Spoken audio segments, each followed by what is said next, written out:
Belonging is a core human need. For remote and gig workers, it quietly shapes engagement, satisfaction, and professional success.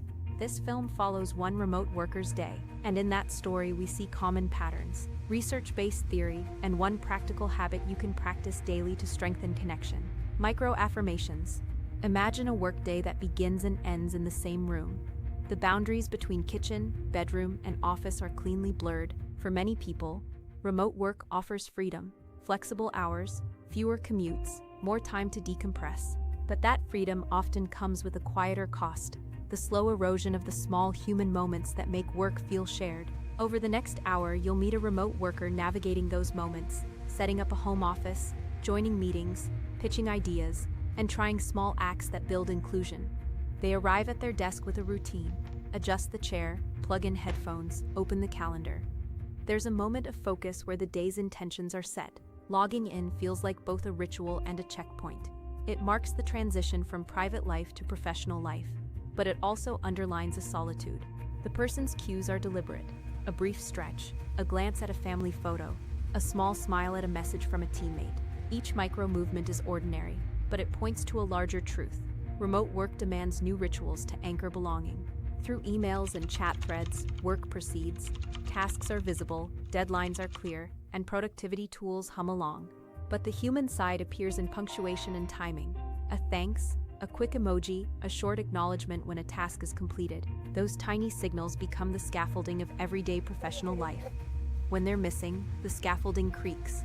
The worker reads a message, pauses, and wonders whether their input matters. Those quiet doubts are not irrational. They're part of how people calibrate belonging when face-to-face cues are absent. On a mid-morning video call, the person listens more than they speak. They nod, they take notes, but their voice remains conservative, careful. In remote settings, speaking up is a negotiation. Will the point land? Will it be noticed? The worker's hesitation is subtle but meaningful. When connection is thin, people self-edit. They test the waters with small contributions. And when those efforts go unacknowledged, confidence can shrink. The absence of a smile across a meeting table or a friendly follow-up message compounds into a sense of distance. Virtual meetings carry cues of inclusion. Who is invited to speak? Who receives direct recognition? The worker watches a colleague receive praise for a proposal and sees how attention is distributed. Inclusion isn't only fair allocation of airtime, it's recognition in chat, meeting invites that span time zones and follow through after a suggestion is made. They make a contribution. It's concise, practical, and offered without fanfare. The response is functional. A thanks, then the meeting moves on. The worker notices that brief acknowledgement, and it matters more than the words suggest. Small recognition signals that the idea landed, that the contributor is part of the conversation. For gig workers and freelancers, relationships are doubly consequential. Beyond belonging, these interactions impact trust, reputation, and future work. The worker walks a familiar line: be helpful, be efficient, and stay professional while also being human. The client's tone, the timing of feedback, and whether follow-up is promised or delivered all feed into the worker's sense of standing. Repeat business depends on more than just technical skill. It depends on perceived relational value. There is space for reflection in solitary workdays. The worker reviews the morning, noting where they felt seen and where they did not. Reflection is a tool. It helps people assess inclusion and decide whether to adjust their approach. If a pattern appears, few acknowledgements, limited feedback, the worker can use this data to ask for clarity, to seek allies, or to adopt habits that invite more connection. Collaboration unfolds in shared documents, issue trackers, and real-time edits. These platforms are where reciprocity and acknowledgement play out slowly. A comment left on a section, a resolved suggestion, a public appreciation in a thread. Those small acts of mutual attention aggregate into trust. When people routinely see their work reflected and credited, cohesion grows. When edits are anonymous or contributions vanish into the ether, distance widens. Psychological research helps explain these dynamics. Belonging is not a luxury, it's a fundamental motivation that drives behavior, attention, and well-being. Studies spanning decades point to a consistent pattern. When people feel accepted and recognized, they engage more fully, take productive risks, and persist through setbacks. Remote settings do not erase that need. They simply change the ways in which it is satisfied. Maslow framed human needs in layers, and social connection sits near the core.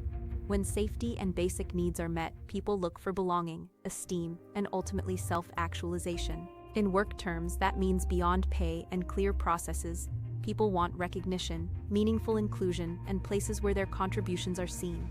Remote work requires intentional scaffolding to reach those social layers. Baumeister and Leary articulated the need to belong as a primary human drive. People seek ongoing, positive interactions and long-term caring relationships. That theory explains why small slights or consistent silence sting.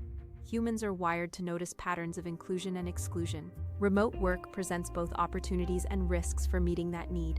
It makes deliberate recognition more important because incidental cues are fewer. This is where micro-affirmations come in. Micro-affirmations are small, timely acknowledgments. A specific thanks for the insight, a quick note calling out a helpful chart, a one-sentence summary that names someone's contribution. They are brief, sincere, and repeatable.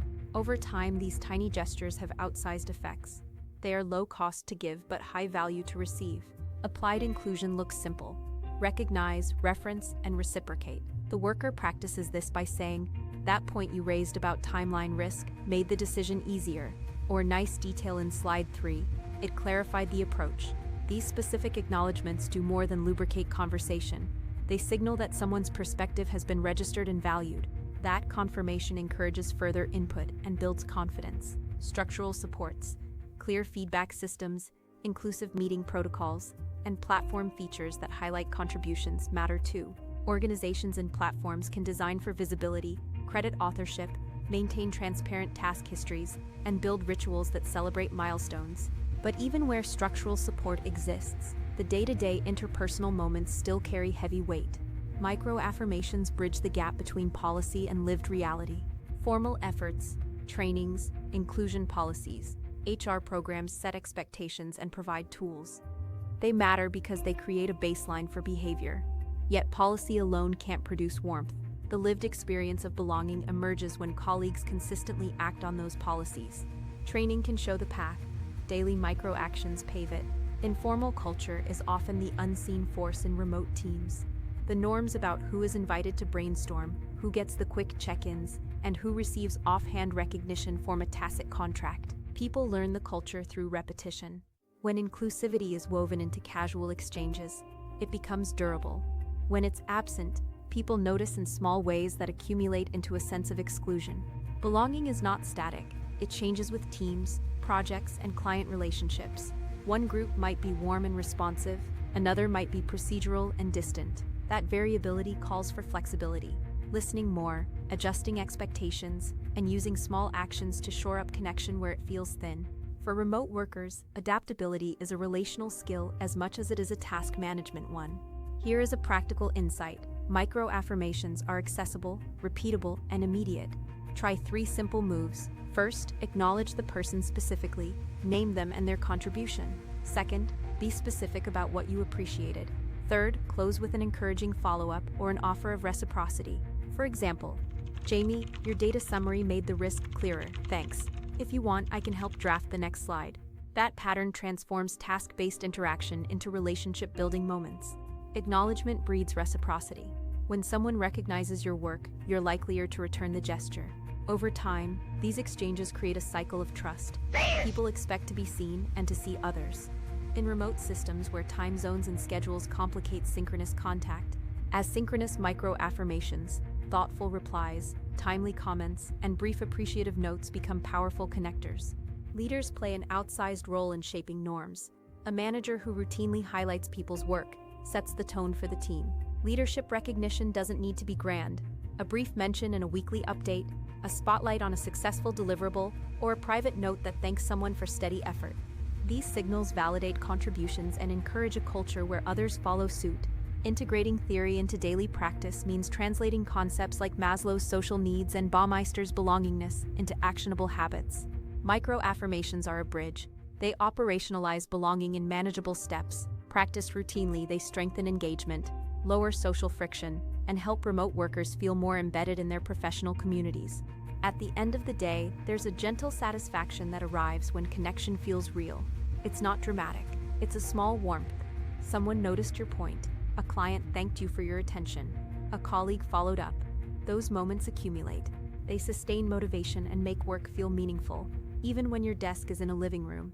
Psychologists like Abraham Maslow and Baumeister remind us that social connection is more than pleasant, it's central. For remote and gig workers, designing for belonging requires both structural supports and daily micro-behaviors. Micro-affirmations, short, specific acknowledgments that recur, are a practical, low-cost strategy for building inclusion. Practice them with colleagues and clients. Over time, those small gestures create durable connections and make remote work not only productive, but deeply human. If you want one clear place to start, try this 3-step micro-affirmation routine. Name the person, say what they did that helped, and offer a brief next step or a reciprocal gesture. Use it in chat, email, project comments, and short calls. Do it consistently. Small actions don't replace structural accountability, but they make daily work life kinder, clearer, and more connected. Belonging isn't a single event. It's a habit cultivated one small acknowledgement at a time. For those curious to explore these ideas further, you can find related recordings in our playlist or on this channel. Subscribing allows you to continue following this educational journey, and your comments or likes help guide future content.